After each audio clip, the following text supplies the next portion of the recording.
یہ تو پاکستان کی بات ہے، پاکستان میں جو مرضی کہہ لیں آپ۔ تو شام صاحب جو ان کا میڈیا ٹرائل ہو رہا ہے جس انداز سے بی بی سی اب دیکھیے وہ ہم اسے میڈیا ٹرائل کہتے ہیں، وہ اسے انویسٹیگیٹو جرنلزم کہتے ہیں۔ ٹھیک، اب بی بی سی نے جو رپورٹ، مجھے دیکھیے الطاف حسین صاحب کا بڑا احترام ہے، مجھے بڑی ان کی عزت ہے، میں تعلق ہے ان کے ساتھ، ہمارے پاکستان بھائی برطانیہ کی شہری ہوئی ہے بعد میں، پاکستان کے بھی تو ہے نا جی، تو ہمیں ان کی کوئی خوشی نہیں ہوگی ان کی مشکل پر، لیکن اب قانون ہے وہاں اور اس کے سامنے جواب دینا ہے، ٹھیک، اور مقدمہ لڑنا ہے اور اپنا موقف پیش کرنا ہے۔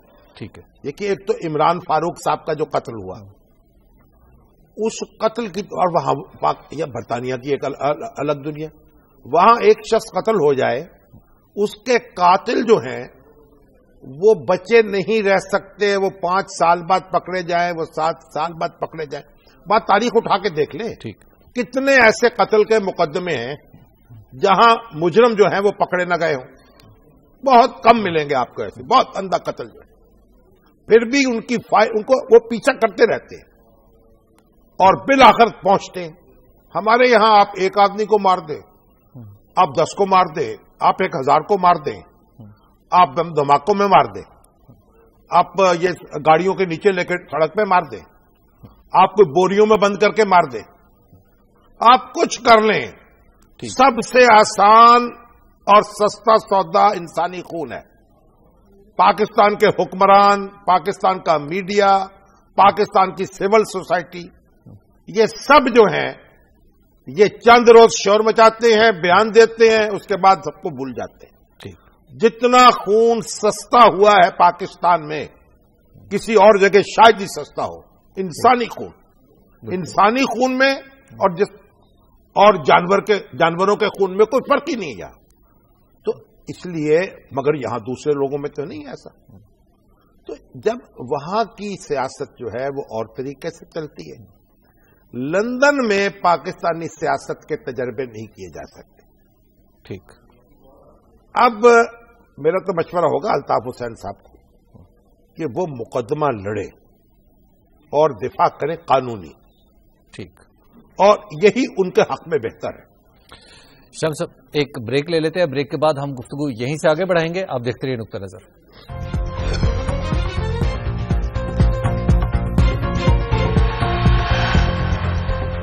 نقطہ نظر میں ایک بار پھر خوش آمدید، بات کر رہے ہیں ہم قائد تحریک MQM الطاف حسین صاحب کی جان کو لاحق خطرات کے حوالے سے۔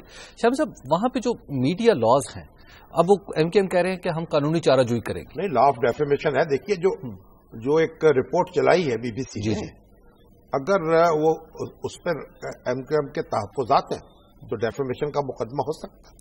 ٹھیک ہے، اور ان کو بی بی سی کو تارے نظر آ جائیں گے دن میں۔ اچھا، اتنے سخت قوانین موجود ہیں۔ دیکھیے حد تک عزت جو ہے نا، یہ بھی پاکستان میں سہولت ہے۔ اچھا، ہم اپنے ٹیلی ویژن پر بیٹھ کر اخبارات میں جس کی چاہے پکڑی اچھال دیں، جس کی چاہے عزت خراب کر دیں، جس پہ چاہے الزام لگا دیں، اور وہ بیچارہ جو ہے دب کا پڑا رہتا ہے، نہ عدالتوں میں توجہ ہوتی ہے، نہ مقدمے سنتا ہے کوئی، نہ لوگوں کی زبان پکڑتا ہے۔ یہ بھی سہولت پاکستان میں ہی حاصل ہے۔ دنیا میں، برطانیہ میں اس طرح کی سہولت نہیں ہے۔ برطانیہ میں تو کئی ایسے مقدمات ہیں، اب تفصیل میں بتائیں آپ کو کہ ڈیفیمیشن کیا ہوتی ہے اور کس طرح جناب وہ کہتے ہیں عزت جو ہے کسی پر حملہ کرنا اسی طرح جس طرح جان پہ مار دینا۔ اچھا، اور یہ الطاف حسین صاحب دیکھیے، ان پر ایک تو جو عمران فاروق کا قتل ہے، اب اس پہ پہنچے کہ 2 لڑکے پاکستان سے آئے اور انہوں نے وہاں ایک ادارے میں، تعلیمی ادارے میں داخلہ لیا، اور اس کے بعد جب یہ واردات ہوئی تو وہاں سے غائب ہو گئے۔ اب وہ سری لنکا کے لیے چلے گئے۔ اب وہاں ایک اطلاع یہ ہے کہ وہ پاکستان کے جو حساس ادارے ہیں وہ ان کے قبضے میں ہیں۔ ٹھیک ہے، اب وہ بندے واپس ملے تو آگے تفتیش بڑھے گی۔ اسی میں تفتیش کرتے کرتے پھر منی لانڈرنگ کا قصہ آ گیا۔ بالکل، کہ دسمبر 2012 میں جو MQM کا ہیڈ کوارٹر ہے اس سے کوئی 2.5 لاکھ پاؤنڈ کی مختلف کرنسی جو ہے، کرنسیاں مختلف، ڈالر، پاؤنڈ، یورو، وہ 2.5 لاکھ دریافت ہوئے کیش۔ اور پھر عمران خان، اب یہ بلکہ یہ الطاف حسین صاحب کے گھر سے یہ کوئی بعد میں